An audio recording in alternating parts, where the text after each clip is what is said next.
Good afternoon. Michael Mazarang here again. And today we're on East 5th Street in downtown Charlotte with one of our new customers.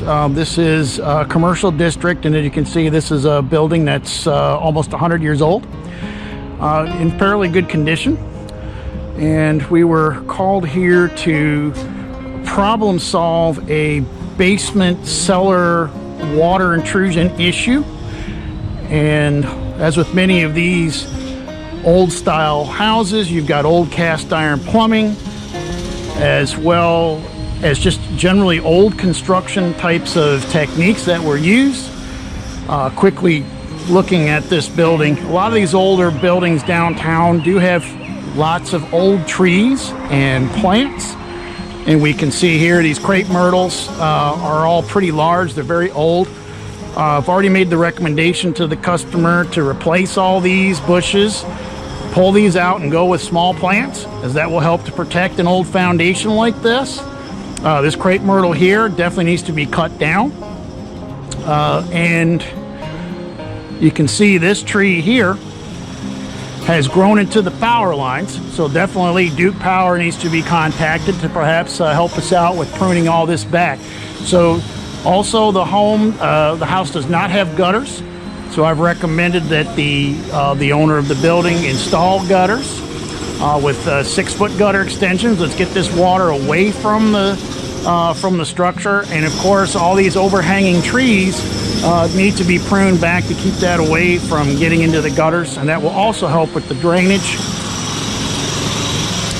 Keeping all the vent wells clean and free of debris, as we see here, is also an important step into keeping this old building safe. These types of plants are perfect for flower beds, but again, you know, this is one of the oldest neighborhoods in Charlotte, and of course, you know, this building has been well maintained. The mortar joints look pretty good, but as we developed into this project, we found that a significant plumbing problem does exist, and so that's complicating the issue as we're dealing with a combination of foundation drainage as well as waterproofing challenges. And so I'm going to come down in here and kind of show the work area.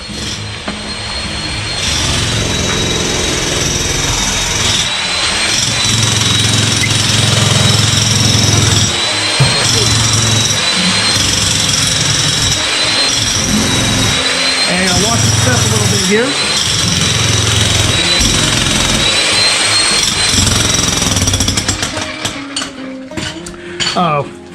We're going to take a break here for a quick second so we can show the work area. The guys have already busted out a good amount of the concrete, and we've got water seeping in along this old foundation wall. It is also a crawl space, does encompass this the majority of this footprint, as you can see here, and you know, it does have a vapor barrier, and the framing does look pretty good. We do have some supplemental supports that another company has put in that we're going to have to work around and kind of reset. That's supporting the floor system. Main thing, when you have a waterproofing problem, if you can avoid having to jackhammer and remove concrete along the foundation wall, you try to, but in this case we had so much water coming in here, we had to make a decision to take that risk. But in many cases I'd rather just put some dry lock on the walls and try to control or manage that issue without having to break out the floor. But we did decide to do a control system and a sump pump on this job. We've gotten rid of all the trash. You can see here we're getting that all packed up and getting ready to haul away to the landfill. But as you can see, we have a multitude of sewer lines. You know, we do have several units. This has been subdivided into businesses, and so these pipes are all active sewage lines. And what we found is that we've got multiple leaks going on in the sewer system. We're actively trying to troubleshoot that right now. We're working with a plumber to try to snake out the main line out to the street and hopefully save this customer a lot of money in potential plumbing repairs. and hopefully we can just correct all the leaks here and then reestablish the pipes. So as you can see, we're working our way around the perimeter. We're going to incorporate a series of laterals and trench drains to try to protect, go around some of these really old pipes. Since they're 80 years old, we would prefer not to disturb these old pipes.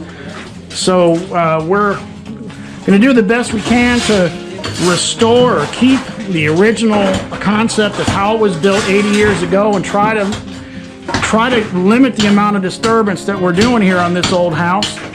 But you know, we got to do what we got to do to resolve, especially the plumbing issues. So this sort of sets the table for the project. We're still waiting for the plumber to get here, where we'll try to get this mess corrected, and then we're going to continue to install our drain system. And part 2 of the video will show that part of the project as we develop through the project, and that'll be here in the next few days. We'll stop over again and see how they're progressing.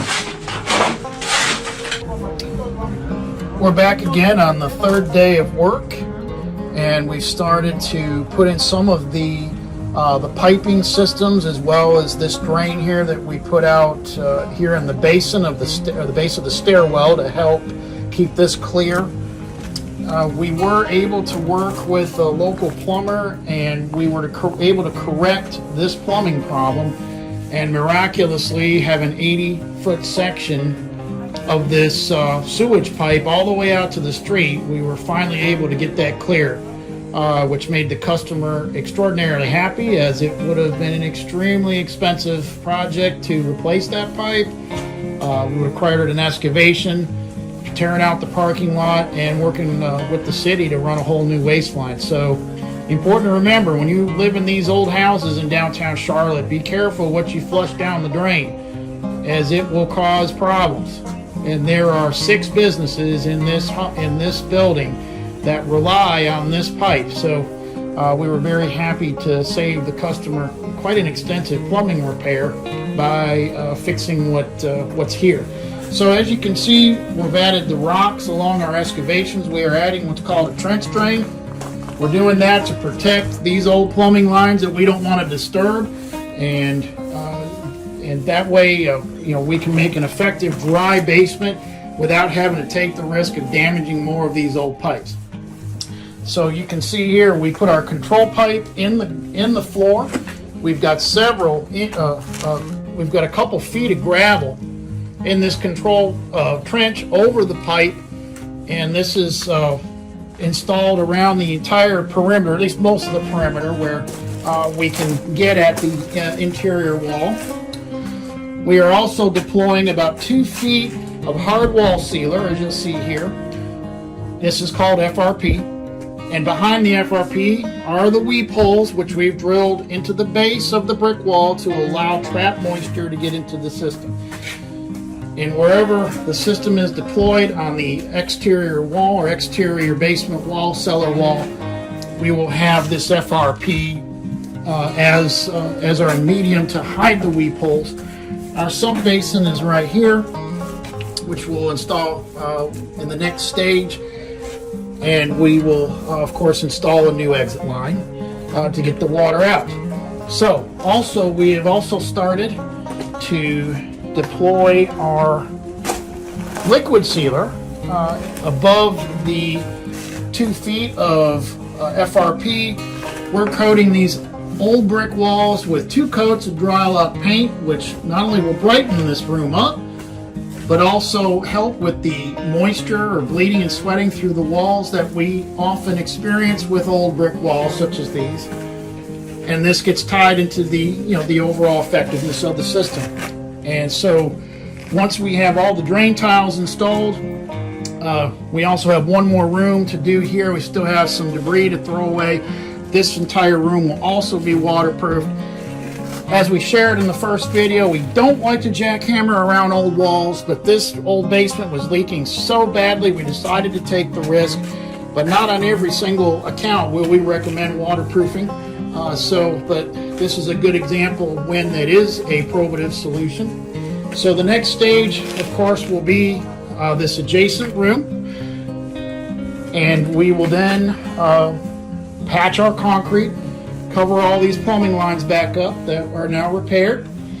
And then we will, of course, clean everything up, deploy the dehumidification system, and also our controlled ventilation program. So we look forward to seeing you here on stage 3.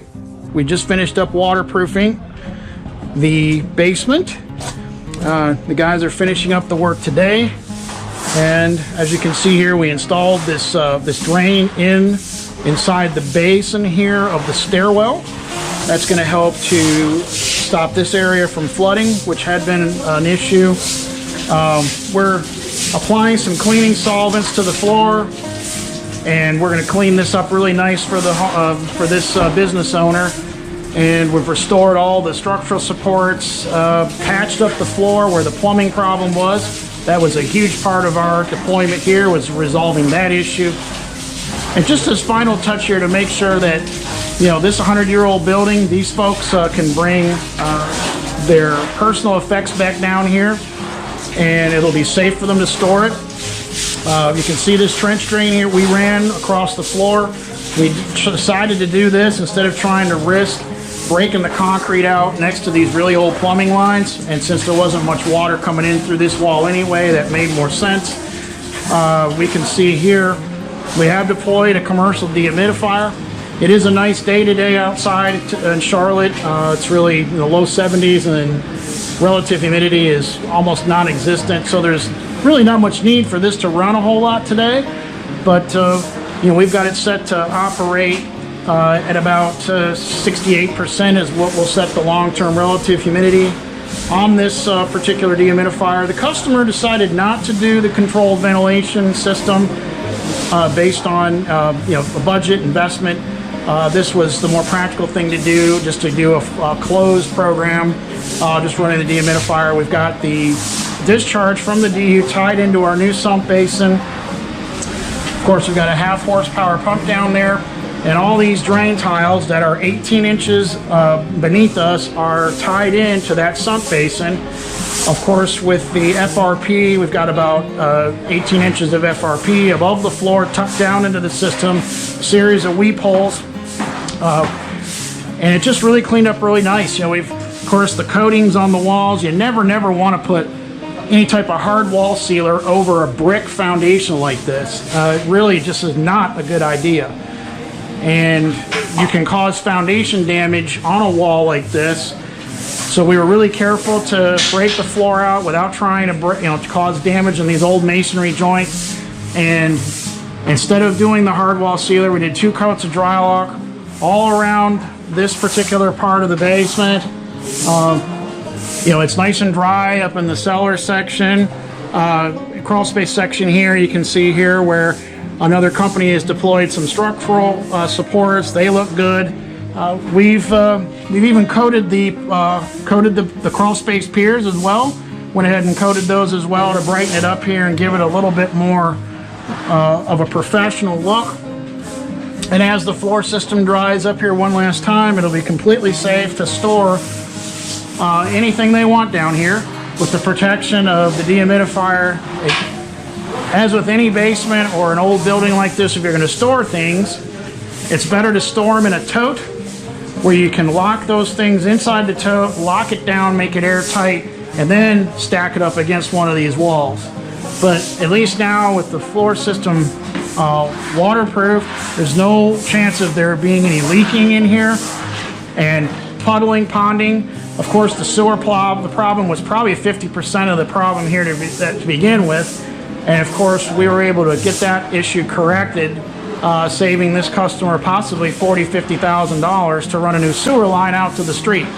So important when you're doing business out of these old buildings in downtown Charlotte or any downtown area where you have old cast iron pipes. Be very careful what you flush down the toilets. And if you have customers that have to use the sinks and the drains, caution them to be as careful as they can what they put down the drain, because once you clog up those old cast iron pipes, often they can't be cleaned, and doing an expensive the homeowner is responsible, the building owner is responsible for the plumbing lines married up to the street.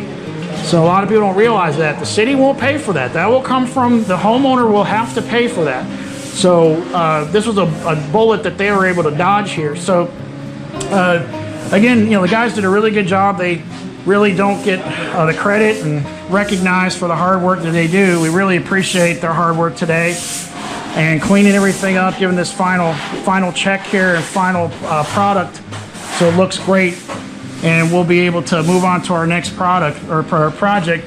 But if you have any questions about crawl space waterproofing, basement waterproofing, hard wall or liquid wall sealers, dehumidifiers, controlled ventilation systems, plumbing problems that can often be associated with an issue like this, structural repairs, structural improvements like the ones you see here, give us a call. We do install these types of systems as well. And of course, applications of weep holes and hard wall sealers at the floor level to manage the water dripping into the system. It's an acquired. Make sure you gotta have the weep holes back there behind the FRP, or else it won't work. And I think that pretty much covers. Just cleaned up really well based on the original inspection here. This is quite a difference. So we really appreciate you watching today as the guys finish up. And you call us at the number at the bottom of your screen or visit our website. We're extraordinarily interested in any of your neighbors here. We worked on the house next door as well as several residences in this zip code. So if you're in the 28204 zip code or in the Elizabeth neighborhood, Plaza Midwood, we'd appreciate a phone call, and we'll be glad to come out and give you an evaluation, a free estimate on being able to correct these issues without a franchisee. We're locally owned, operated, and we use local suppliers and contractors for all of our materials. So that seems to work really well with our customers. They like that. So we appreciate hearing from you, and we'll be glad to come visit and take about an hour of your time for the evaluation. So hope you have a good rest of the day. Enjoy the nice weather, and we'll see you on the next one. Thank you very much.